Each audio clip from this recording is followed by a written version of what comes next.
Hey guys, welcome back to the Legend of Zelda: The Wind Waker HD walkthrough. This is part B of Chapter 12, where we'll be getting almost all of the Triforce Shards. So, here at Stonewatcher Isle, you want to head through the first door, and then you can just head through one of the 4 doors. There are some enemies. If you head to the door straight on your left, there are just 4 Armos.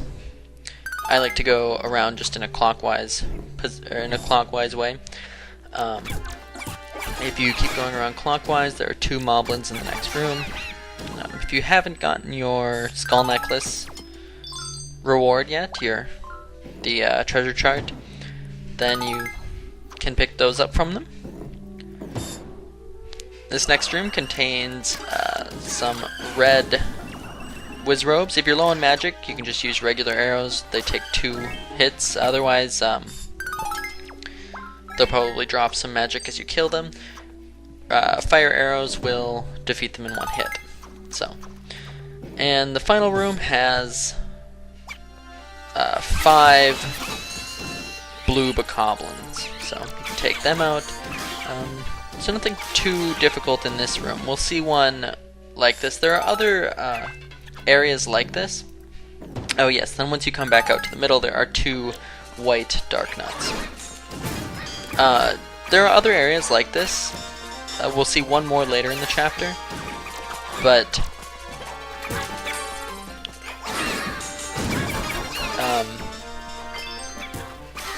there are more than just that one, and they contain things like rupees and joy pendants, stuff like that. But anyways, once you've defeated them all, you can head through the door with the Triforce symbol on it, and then play the Wind's Requiem and get our second Triforce Shard. So we have 2 Triforce charts and now 2 Triforce Shards. Remember, there are 8 Triforce Shards in all, so we got the first one from the ghost ship.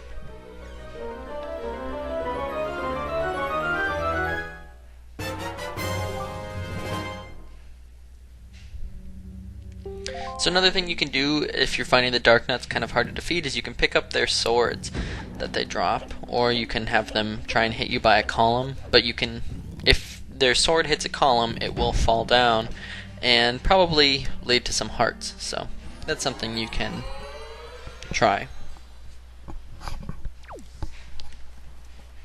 So now we want to go 2 sectors east. But it's faster to just warp to Tower of the Gods and then go 1 sector south. So let's do that. We're going to the private Oasis. And so if you have not done your joy pendants, if you have not gotten 20 joy pendants, you need to now. This is the time in the game where it is required for you to have 20 joy pendants, which you should have way more than that by now.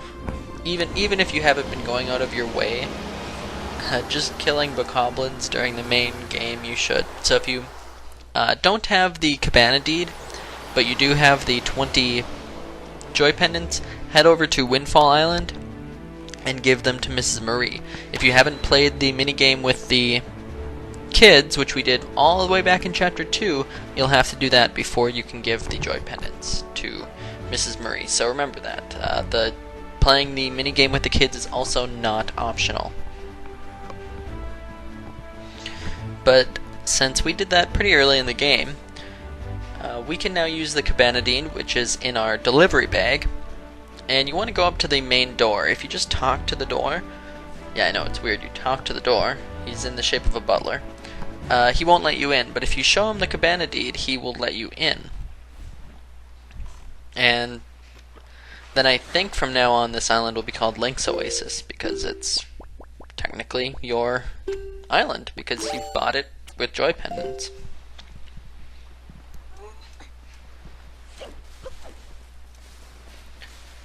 Also, if you haven't gotten it, there is a quick treasure chart behind the cabana. We got this a lot earlier in the walkthrough. But if you haven't gotten it yet, you can get that as well.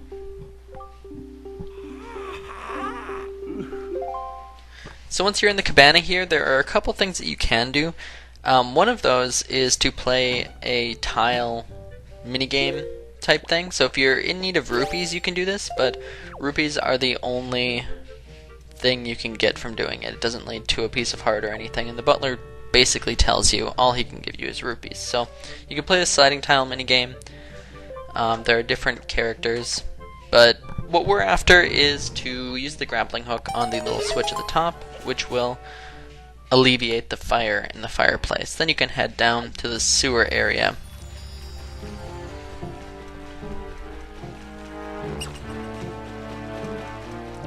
So head down the only hole you can, and now head in the right hole, and we're in the right tunnel. And in this tunnel you want to head left at each intersection, left, right, straight, right. So at each intersection you want to head, so the first intersection head left, second intersection right, third intersection straight, and the last intersection right.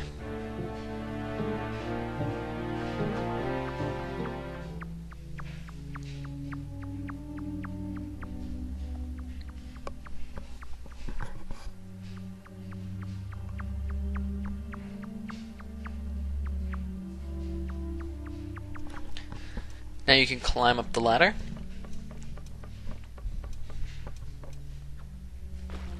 And you want to pound down the stakes of both of these. Don't head to the right though. That'll just take you out of the area. You want to head to the left. So this is just a shortcut in case you get lost or whatever. Need to quit. Now you can go down this hole here, and there will be two tunnels, one to the left and one to the right. The one to the left, if you're in need of rupees, will lead to, I think it's 200 rupees. But since I'm not in need of it, I just head in the right tunnel, which will bring you to the next area.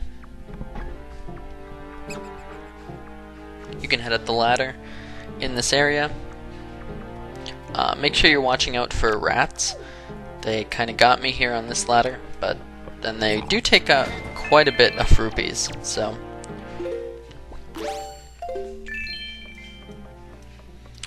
they can hit you on the ladders, so be careful of that. Now in this wider area, you can go ahead and pound in the stake, which just leads to another shortcut out of the dungeon, so don't head there, but instead hop down the hole. Be careful once you hop down this hole though, because there are redeads here, so take care of the redeads.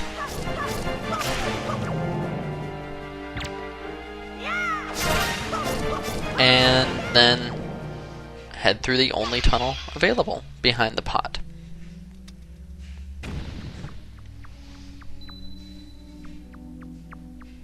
Once you get through here, you can play the Wind's Requiem and the little wind symbol, and you can get the third Triforce Shard.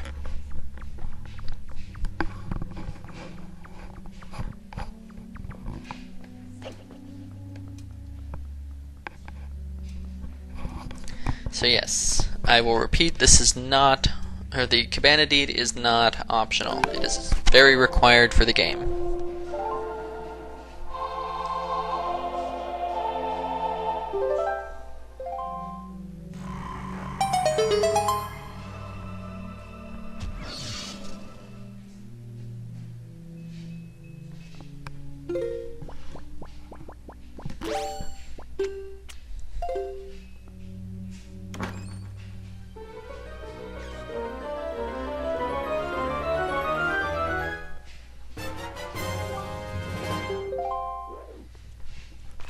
So now you can just, you're going to have to use your skull hammer, and you can pound your way out, and just head out of here and back to your boat. Then what we're going to want to do is warp to Forest Haven. So once you're at Forest Haven, if you do not have any Hyoi pairs, you need to go and buy at least one from Beetle, although I recommend buying probably 2 or 3, just in case. We're going to need to take control of a seagull in this next part. So, and it can be kind of hard to keep the seagull since there are Cargaroks flying after you. So I bought 2 just in case. I recommend doing the same.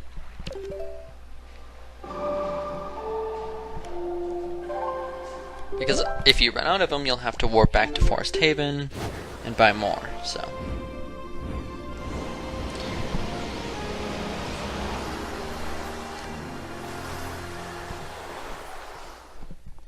Once you've bought your Huey pairs, then you can just sail northeast 1 sector to Bird's Rock Peak.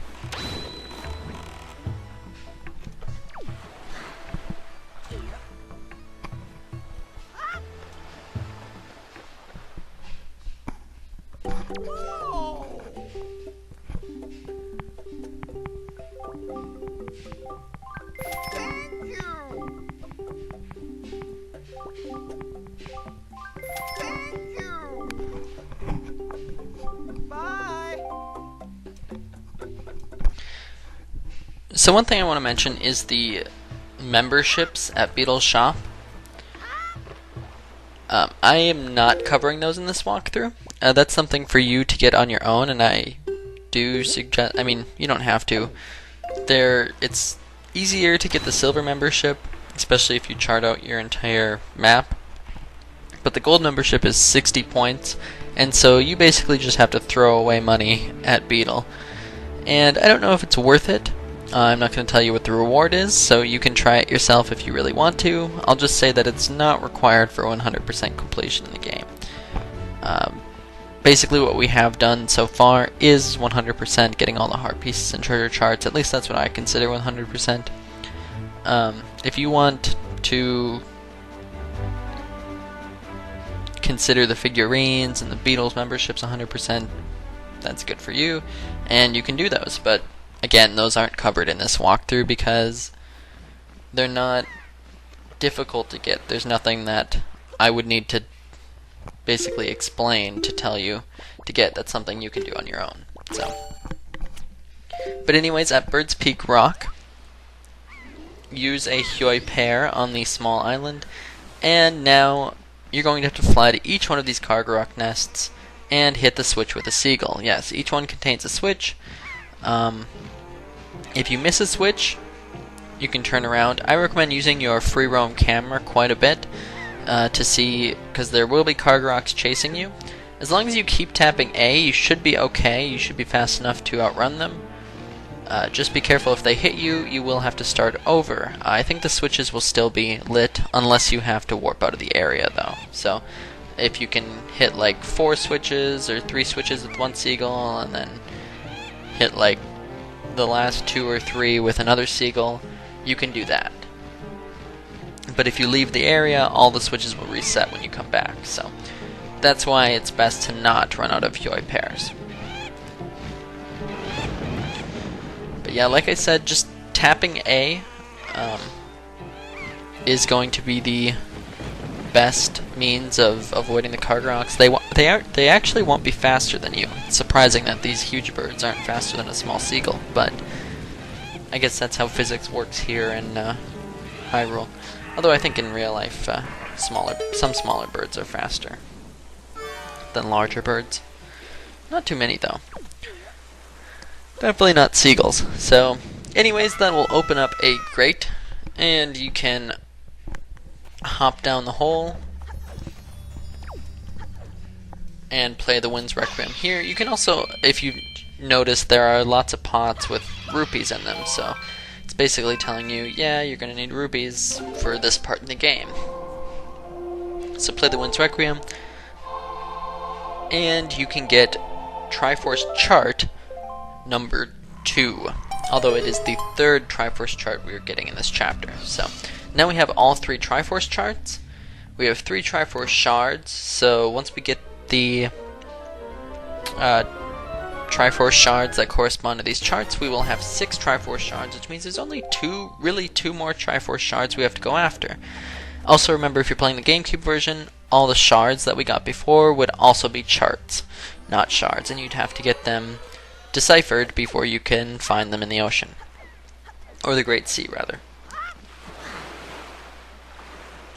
So now we want to warp to Dragon Roost Island.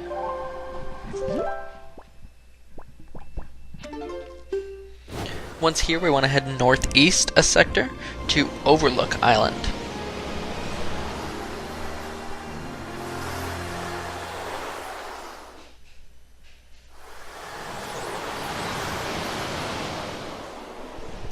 This is another example of an island where there wasn't much we could do without the... Well, there wasn't anything we could do except for grab a treasure without the hook shot. So now that we have the hook shot, though, there is a Triforce Shard we can get. Also, if you're wondering how you're supposed to know where to get the Triforce Shards, I covered this in an earlier chapter. I think it was chapter 10. But Tangle will send you an incredible chart in the mail, which you should have if you've been checking your mailbox. This will show you where all of the Triforce charts and shards are. So that's one thing to keep in mind. That so it's not like you need a walkthrough or you need to just explore on your own to find these. It is told to you in the game where they are. Not exactly where they are on the islands, but it's shown to you what islands they are on. But anyways, once you're at Overlook Island, go to the smallest platform, pull out your hookshot, and you're going to have to be careful here because there are 2 cannon ships, one on each side of the island. So you're going to have to be kind of fast, otherwise you'll just keep getting hit by bombs. And they will screw up your hookshotting. And they will continue to shoot at you even while you're at the peak here. So much like Diamond Step Isle, just hookshot over to the trees. This is easier done with the game, with the, or not the GameCube, the Wii U gamepad, because you can use the gyroscopic motion sensing rather than the joystick, which is still not too bad. Once you've made it over to the hole, you can head down, and again, this part is fast forward because it's another one of these rooms, just like at Stonewatcher Island, except the enemies are a little bit tougher. Also, I didn't mention it, but there was a blue choo-choo out there that you could grab the Choo Jelly. So in the first room, going clockwise, there are 3 Armos Knights, so take those guys out. Just remember, you gotta throw a bomb in their mouth after they jump 3 times. Pretty simple.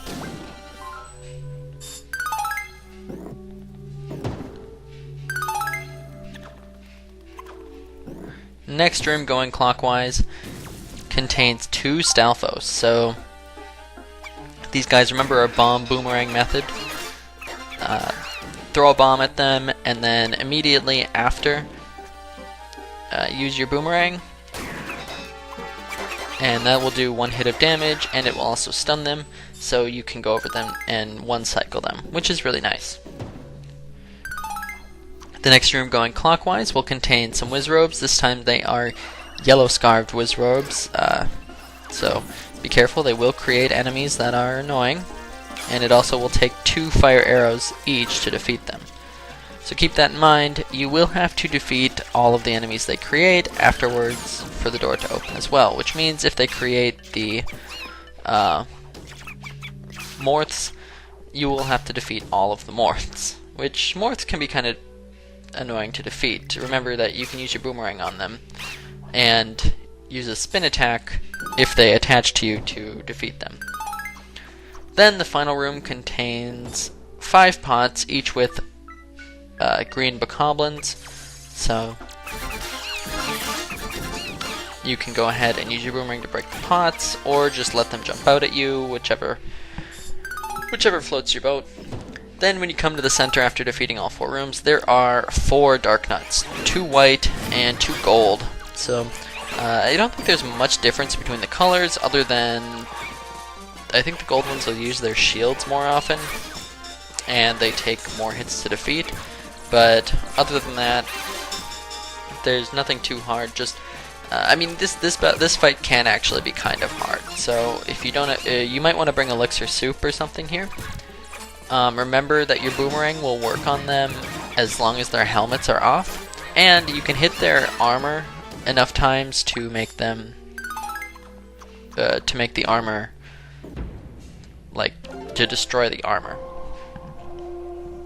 Another thing is switch targets often, because if you switch targets at the right time and you press A, you can parry the attack, and you can once you're done with one parry, you can go right into another parry if you're switching targets often, making sure you're keeping tabs on all of them that are attacking you. So to switch targets, you just let go of the button and then push it back down. It'll target a different one for you. So keep those tips in mind, and then head through the door with the Triforce and grab the Triforce Shard number 4. So now we have all of the Triforce Shards that we can possibly have, aside from one. And if you'll notice on your incredible chart, it is at Outset Island. But we're going to pick up the Triforce Shards first. So head over to Tangles Island. This is where we need to decipher some charts. And if you remember way back in Chapter 2, we freed Tangle from Windfall. This is required. You do have to free Tangle from Windfall.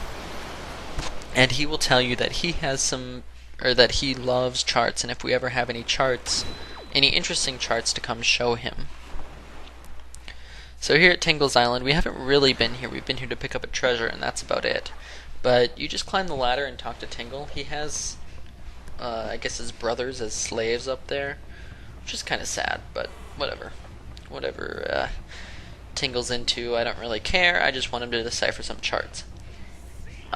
You will need, if you're playing the Wii U version, you will need 1,194 rupees to decipher all your charts.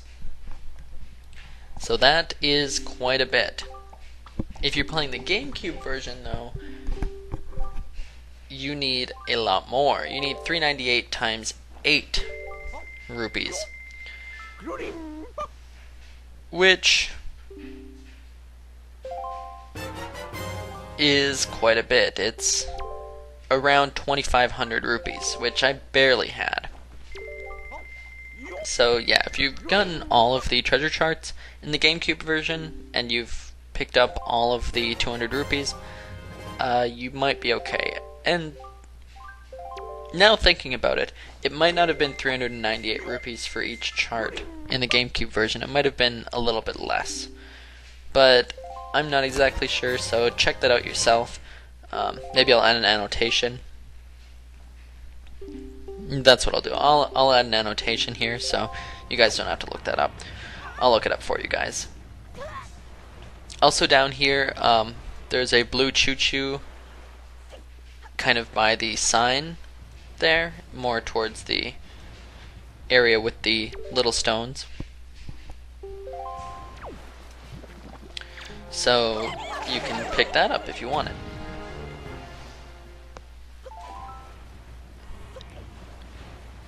So now that we have all of our charts deciphered, we can go and pick them up.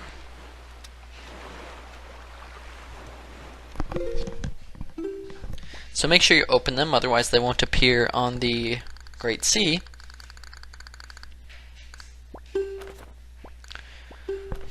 And we're going to go after Triforce chart number 1 first. So this is, if you recognize the structure, it's Great Fish Isle, so we can warp there and pick up the treasure. So if you're playing the GameCube version, you're going to have 8 charts that you're going to have to go around at this point and pick up the Triforce Shards, which is really annoying, but as long as you've filled out your the map of the Great Sea, you shouldn't have too much of a problem. Just know what the shapes are like, and you can figure out what islands are where.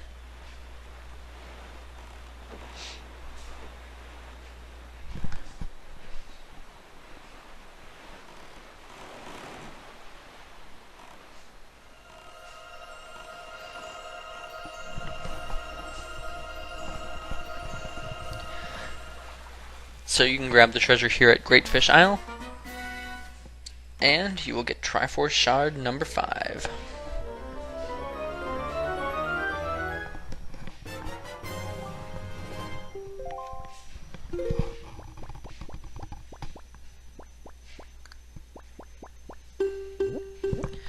Now, the next place we want to head, using Triforce chart number 2, is at Stonewatcher Isle. So yeah, there are actually 2 Triforce Shards around this area. One on the actual isle, and then one in the sea by it. So head on over there and pick it up for Triforce Shard number 6.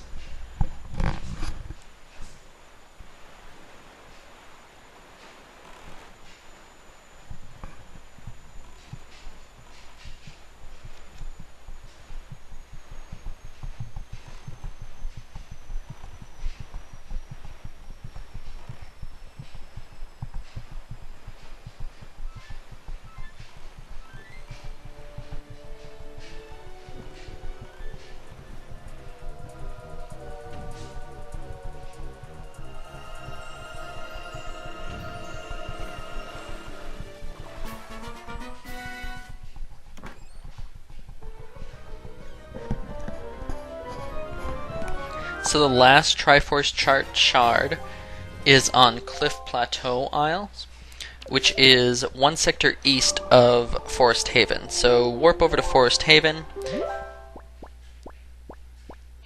and then head 1 sector east and pick up Triforce Shard number 7.